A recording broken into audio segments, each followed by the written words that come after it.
আমার মাথায় আঘাত করা হয়েছে, আমার পায়ে আঘাত করা হয়েছে, হাতে আঘাত করা হয়েছে। আমি ঢাকা মেডিকেলে আমি এটার যে চিকিৎসা সেটা নিয়েছি। আপনারা যদি দেখেন আমার মাথার এই পাশটাতে একটা বাড়ি দেওয়া হয়েছে। আপু আপনার একটু পিছনে। তো এই হলো পরিস্থিতি, বলার মতো আসলে কিছু ভাষা নেই। এই ভাইটা যেন বারবার করে বলতেছে যে এই ভাইটাকে অনেক মারা মারছে। আসলে ভাই তাকে অনেক মারা মারছে।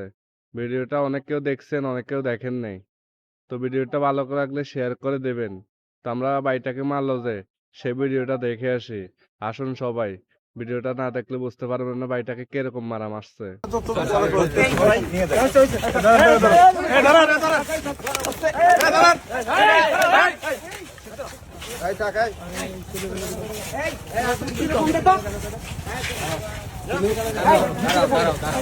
একটু শান্ত হও ভাই, একটু শান্ত হও, একটু শান্ত হও, একটু শান্ত হও।